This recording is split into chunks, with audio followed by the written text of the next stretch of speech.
Hello, my friends, and welcome to a very special episode of Cat on a Sofa.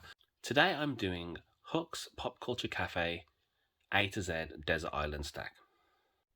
So I actually saw this yesterday on My Killer podcast. Check out her channel if you don't already. She did the A to Z of movies plus one number of basically movies that you would want to take with you on a desert island. And I thought it was a really good idea, and so I decided to play along and join in. So before we get started and go through them all, if you enjoy the video, please consider liking and subscribing. It does help me out a lot. And let's get on with it. So let's start out with the number. It's 300. I chose 300. In my opinion, one of Gerard Butler's better films. Maybe his best film. Yeah, that's very, very debatable. He has done a lot of good ones. The epic story of Leonidas fighting the Persians and Xerxes. Yes, it is incredibly stylized, based on a graphic novel, if you didn't already know that, but it is one hell of a thrill ride of a movie, and I would absolutely love to take it with me on a desert island. Next up, have to go with a comedy. I needed American Pie. It might be juvenile, it might be stupid. Oh god, is it stupid, but it's still hilarious, even 25 years later. So for that reason, that's going with me. Next up we have Baby Driver, Edgar Wright's action heist thrill car chase movie thing. Every time I watch this film, you notice a new detail, something, a music cue, something in the background. It might actually be a perfect movie. It's absolutely brilliant. Next up, we have Arnold Schwarzenegger in Commando. This movie is about as uncomplicated as you could possibly get, and it's just good fun, non-stop, insane, macho 80s action at its absolute finest. Next up, we have Deadpool.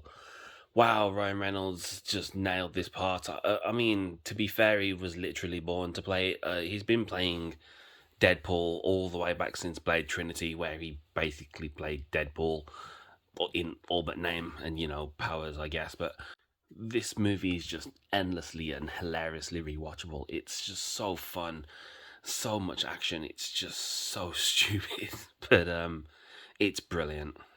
Next up, we have Edge of Tomorrow in this collector's box set, which is beautiful.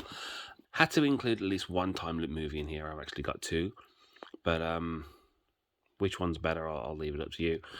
Let me know in the comments, actually. So Tom Cruise, Emily Blunt, Alien Invasion, Groundhog Day style repeating time loop movie. It's actually awesome.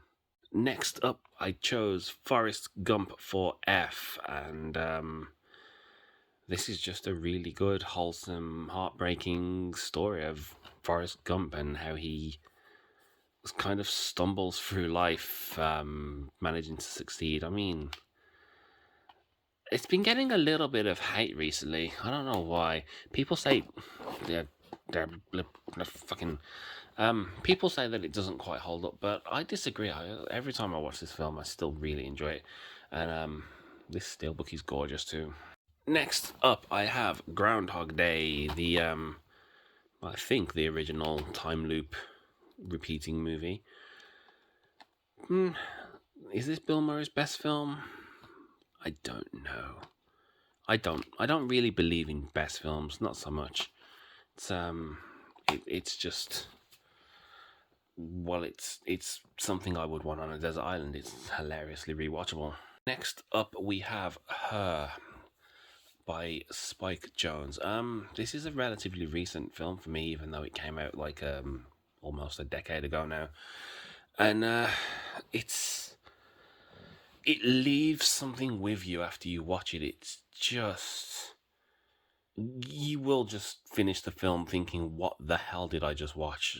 But I can't even describe it. If you haven't seen it, you really, really, really should watch it. But also have this nice lenticular edition of that. Next up, we have In Bruges. Colin Farrell, and he's an assassin, and he's stuck in Bruges, and it's dark. It's so hilariously dark. It's one of the best dark comedies that you will ever see. And if you've ever wanted to see Colin Farrell karate chop a midget small person in the shoulder while high on cocaine, well, this is the film to do to do that. Next up, we have John Wick in the Nova Media Lenticular full slip steelbook, full slip steelbook. A little bit of damage on this. Anyway, we're talking about the films. Oh, John Wick, directed by Chad Stahelski, starring Keanu Reeves, and oh god, I love this film. It's just brilliant from start to finish. It's indescribably fantastic, and I probably could have picked any one of the three to be on the list, so I just went with the first one, and it's amazing. Next up, we have Kickboxer. Oh man, classic 80s Van Damme at his finest, and this film is just so entertaining. Next up, Lost in Translation, and this is actually my favourite steelbook and my most expensive one by quite a substantial amount. I paid way more for this than I ever should have, and I regret nothing. Bill Murray, Scarlett Johansson, or Johansson. I'm just going to carry on saying Johansson. In Tokyo, and yeah, that's the plot of the movie. Next up, we have Mad Max, George Miller's long-belated follow-up to Thunderdome, Beyond Thunderdome. Yeah, it's basically just one gigantic chase scene, you know, with like 2 or 3 small breaks in between chase scenes and more chase scenes. It's brilliant. Next up, we have Nobody, starring Bob Odenkirk, and if you watch my recent video, you already know what I think of this film. It's just utterly fantastic. And bonus, I am getting a replacement for the damaged steelbook, which is nice. Xavi actually reached out to me and said, hey, I saw that it was damaged in your post, and, you know, what can we do about that? And they sent me a new one. Well, it's not arrived yet, but it is on the way. Next up, we have Quentin Tarantino's most recent 9th movie, Once Upon a Time in Hollywood, starring Leonardo DiCaprio, Brad Pitt, and Margot Robbie. And, well, I wouldn't say it's starring Margot Robbie. She's in it, I would say. What I like about this film, it essentially just boils down to an incredibly wholesome friendship. And all the way through, you expect them to have some sort of fight or falling out or argument, and they just never do. It's just incredibly, it's almost heartwarming and violent. Next up, we have Pacific Rim, directed by someone whose name I know how to pronounce, but I'm not doing it on video. I will inevitably butcher the hell out of it, and probably my favorite, you know, mech versus monster, you know, movies there is. It's unapologetic. It knows what it wants to be. It's just straight up uncomplicated stereotype trope fighting monsters, and it's amazing. I don't really have a lot of choices for Q. I had A Quiet Place, and I had A Quiet Place 2. I don't know if I had any more. If I do, what's the Queen one? The one about Queen? Yeah, it's called Bohemian Rhapsody. I couldn't use that. So yeah, I think I have 2. I just went with the first one. I actually love this steelbook. It was my first Mondo steelbook too, and it's gorgeous. So even if just for that reason I had to include it, I only had one choice for R. It had to be Roadhouse. It's arguably my favorite movie of all time. If I had it, look, gun to my head, if I had to choose one favorite movie, 9 times out of 10, I'm probably choosing Roadhouse. It's so, all of the separate parts to this movie should make it awful. But when you put them all together, it becomes Roadhouse, and it's just fantastic. If you've never seen this film, please go out and do so right now. Next up, we have The Suicide Squad, the 2021 one, not the 2016, I want to say one. Wow, that's a strange sentence. This one is absolutely miles better than the first one, and I'm one of the weird people that did like the original, but oh man, is this such a funny, entertaining, hilariously violent movie. My favorite kind of violence is hilarious violence.